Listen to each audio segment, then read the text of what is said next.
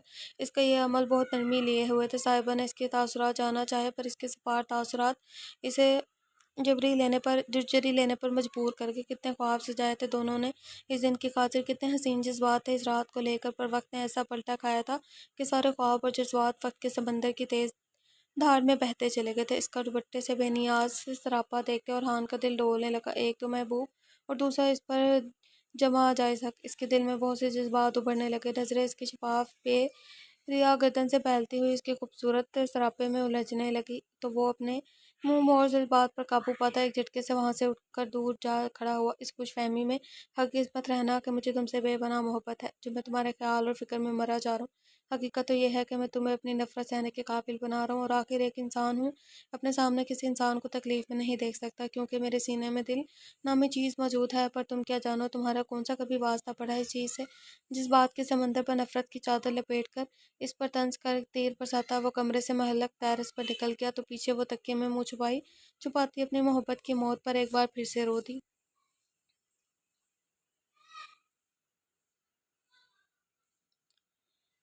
صبح بلوچستان کے ایک گاؤں خسار میں بنی بلوچ حویلی، جو کہ خوبصورتی اور عالی شان و شوکت کے باعث ایک شاہکار مانی جاتی تھی، اس میں دو خاندان مقیم تھے۔ یہ تعارف ہے۔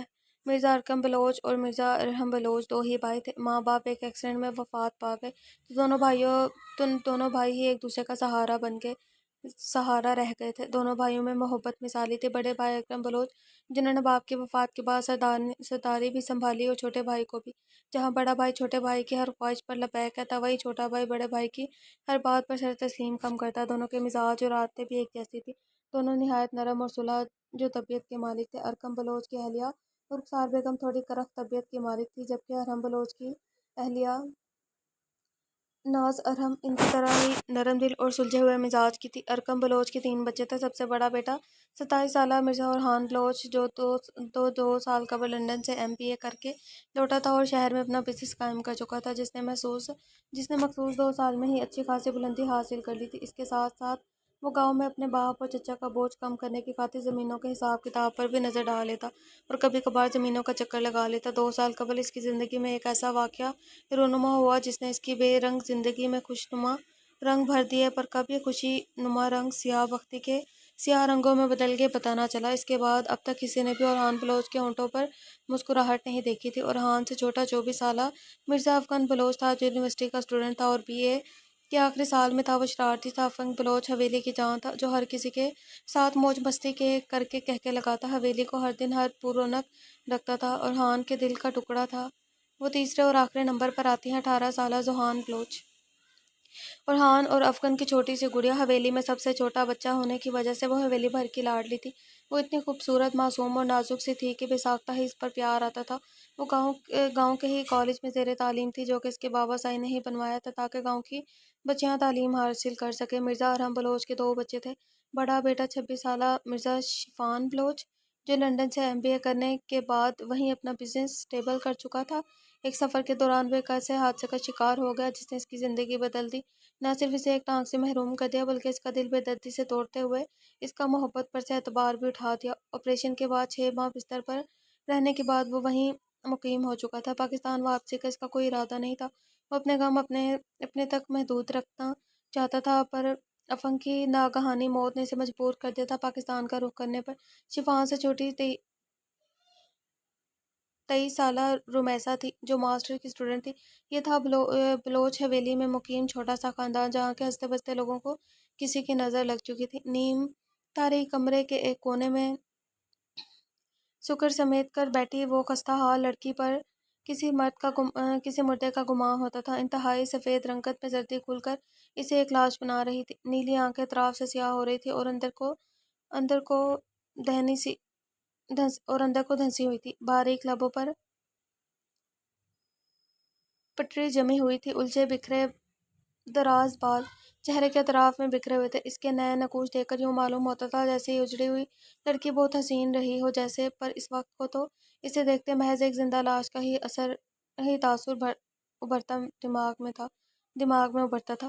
وہ ایسی تو نہ تھی، وہ تو ہنستی کھلکھلاتی ایک حسین شہزادی تھی۔ شوخی اس کے مزاج کا حصہ تھی۔ محبت انسان کو کہیں کا نہیں چھوڑتی، پر اس کو تو محبوب کی موت نے کہیں کا نہ چھوڑا تھا۔ محبوب بھی وہ جو محرم تھا۔ کتنا خوش تھے وہ دونوں جس دن انہیں ایک پاک بندھن میں باندھ کر ہمیشہ کے لیے ایک کر دیا گیا تھا، ایک دوسرے کا ساتھ سونپ دیا گیا تھا۔ پر وہ قدرت کے فیصلوں سے آگاہ نہ تھے، وہ قدرت کے فیصلوں سے بے خبر۔ ایک ساتھ کتنے حسین خواب بن گئے تھے، انہیں خوابوں کی ٹوٹی ہوئی کرچیاں ٹوٹ کر اس کی آنکھوں کو لہولہان کر گئی تھی۔ دروازہ چٹر کی آواز سے کھلا اور شفان کمرے میں داخل ہوا۔ اسے بیڈ پر غیر موجود پا کر اس نے پورے کمرے میں ایک نظر دوڑائی تو اسے ایک کونے میں زمین پر اجڑی ہوئی حالت میں دیکھ کر شفان کا دل کسی نے مٹھی میں لے لیا۔ اس نے کہاں دیکھی تھی اپنی گڑیا کی ایسی حالت؟ رومی! اس کے پکارنے پر بھی اس کی پوزیشن میں رتی برابر فرق نہ آیا۔ وہ بھاری دل کے ساتھ قدم قدم چلتا آہستہ آیا اور اس کے پاس ہی نیچے زمین پر بیٹھ گیا۔ رومی میری گڑیا! وہ اس کے پاس بیٹھتا اسے اپنے حصار میں لے گیا۔ اب اس کی پکار پر وہ چونک کر اس کی طرف چہرہ موڑ کے لالا! اس کے ہونٹوں نے زرنش کی تو وہ اسے اپنے سینے سے لگا کر لالا کی جان، لالا کا بچہ، لالا کی گڑیا! وہ اس کا ماتھا چومنے لگا۔ اس کی حالت دیکھتے شفان کی آنکھوں میں نمی ابھر آئی۔ اپنی جان سے پیاری بہن کی حالت اسے اونچے لمبے مت کر رلا گئی تھی۔ صبر کرو میرا بچہ، اللہ کی امانت ہے، وہ اس نے اپنے پاس لے لی۔ ہم لوگ کون ہوتے ہیں اس کے حکم پر سوال اٹھانے والے؟ کیا حالت بنا لی آپ نے اپنی میرا بچہ! ایسے اس کی روح کو تکلیف ہوگی، جانتی ہو نا آپ کہ وہ آپ کو اداس نہیں دیکھ سکتا تھا، پھر ایسی حالت بنا کر کیوں اس کی روح کو بے سکون کر رہی ہو؟ اس کی آخری بات پر اس نے تڑپ کر شفان کی طرف دیکھا اور خود پر ضبط کھوتی پھوٹ پھوٹ کر روتی کہ شفان اسے قابو کرنا مشکل ہو گیا تھا۔ اس نے میرے ساتھ ایسا کیوں کیا لالا؟ وہ تو کہتا تھا کہ ہمیشہ میرے ساتھ رہے گا، پھر کیوں مجھے اکیلا چھوڑ گیا؟ آپ جانتے ہیں نا میرے لیے کیا ہے، میں کیسے صبر کروں لالا؟ میرا دل پھٹ رہا ہے، میرا کلیجہ چھلنی ہو رہا ہے، مجھے کسی طور سکون نہیں آ رہا لالا، میں کیا کروں؟ تڑپ تڑپ کر رو کر کہتی وہ شفان کی ضبط کی آخری حدود پر لے گئی تھی۔ بس میری جان، رونا نہیں۔ کیا آپ کو اس کی روح کو تکلیف دینا چاہتی ہو؟ اس کے پوچھنے پر وہ تیزی سے نفی میں سر ہلا گئی۔ آنکھوں سے نکلتے موتی گالوں پر بہتے چلے جا رہے تھے۔ تو پھر آنسو مت بہاؤ، اب نہیں روئے گی نا میری گڑیا؟ اس کے پھر سے پوچھنے پر وہ خود پر ضبط کے پہرے بٹھاتی گالوں پر بہتے آنسو صاف کرتی انکار میں سر ہلا گئی تو اس کا ماتھا چوم کر اس کے کندھوں سے پکڑ کر بیڈ پر بٹھا گیا۔ میں کیٹی کو بھیج رہا ہوں، آپ فریش ہو کر چینج کرو، وہ تھوڑی دیر تک واپس آتا ہوں، تب تک مجھے اپنی گڑیا ایسی حالت میں نہیں چاہیے، ٹھیک ہے نا؟ وہ اس کے بال سنوارتا نرمی سے بولا تھا۔ جی۔ وہ جواب دے کر آنکھیں مون گئی تو وہ اپنی آنکھیں رگڑتا وہاں سے نکل گیا۔ یہ تھی رمیسا افغان بلوچ، مرزا افغان بلوچ کی ملکوہا اور اس کی بیوہ۔ اورحان ٹیرس سے نکلتا سیدھا ذوحان کے کمرے میں چلا گیا۔ ذوحان کے ساتھ 2 گھنٹے بتانے کے بعد جب اس نے کمرے کا رخ کیا تو اسے لگا صاحبہ سو چکی ہوگی، پر جب اس نے کمرے میں قدم رکھا تو وہ بیڈ کے وسط میں ٹانگیں کے گرد بازو باندھے گھٹنے پر سر ٹکائے بیٹھی تھی۔ وہ اسے متوجہ کرنے کے لیے اپنے پیچھے زور سے کمرے کا دروازہ بند کرتا باتھ روم میں گھس گیا۔ دروازہ بند ہونے کی زوردار آواز پر وہ ایک دم دہل کر ہوش میں واپس لوٹی تو سیدھا نظر اس بدگمان پر گئی جو باتھ روم میں داخل ہو رہا تھا۔ وہ تولیے سے باہر رگڑتا باہر آیا تو اسے ہنوز اسی پوزیشن میں بیٹھے پا گئے، جبکہ اسے باہر آتے دیکھ کر صاحبہ کے دل نے رفتار پکڑ لی۔ اسے قمیض کے بغیر دیکھتے وہ سٹپٹا کر نظروں کا زاویہ بدل گئی کہ وہ اس وقت صرف ایک ٹراؤزر پہنے ہوئے تھا۔ بالوں میں برش پھیرتے ہوئے وہ شیشے میں نظر آتے اس دشمن جہاں کے عکس کو دیکھنے لگا جو بڑی شان سے اس کے کمرے میں اس کی بیڈ پر براجمان تھی۔ وہ بال بنا کر برش ڈریسنگ ٹیبل پر رکھ کر بیڈ کی جانب قدم بڑھا گیا تو صاحبہ کا دل خوف سے دھڑک گیا۔ اٹھو یہاں سے، مجھے سونا ہے۔ وہ اس کے سر پہ کھڑا ہو کر بولا تو وہ ہونک بن کر اسے دیکھنے لگی۔ سنائی نہیں دے رہا کیا؟ اب کہ وہ تھوڑا چیخ کر بولا تو وہ اٹھنے کی بجائے مزید بیڈ کی شیٹ کے ساتھ لگ کر بیٹھ گئی۔ میں کہاں جاؤں گی؟ اس کے منمنانے پر وہ اسے گھورنے لگا۔ اتنا بڑا کمرہ ہے، جہاں مرضی چل جاؤ، پر میرے بیڈ سے اٹھ جاؤ۔ وہ سامنے پڑا صوفہ اتنا بڑا ضرور ہے کہ تم آسانی سے اس میں سما جاؤ گی۔ اب اٹھ بھی چلو، بس بیڈ سے اٹھنے کا بولا ہے، دنیا سے اٹھنے کا نہیں جو مرگ طاری ہو گیا ہے تم پر۔ وہ ہڑبڑا کر اٹھی اور تیزی سے صوفے کی جانب بڑھ گئی۔ وہ بغیر اس پر ایک نظر ڈالے بیڈ پر دراز ہو کر آنکھوں پر بازو رکھ گیا۔ اس سے پہلے کمرے کی بتی گل کرنا نہ بھولا تھا۔ وہ صوفے پر بیٹھی خوف کے زیر اثر آیت الکرسی کا ورد کرنے لگی۔ تھوڑی دیر مزید گزری تو اسے رونا آنے لگا۔ وہ اچھی طرح جانتا تھا کہ اسے اندھیرے سے ڈر لگتا ہے، پھر بھی اندھیرا کمرے میں اسے خود سے دور کر دیا۔ اس کا ننھا سا دل معصوم سا شکوہ کرنے لگا۔ وقت تھوڑا اور سرکا تو وہ اپنے خوف پر قابو پانے کی کوشش کرتی نیم دراز ہو کر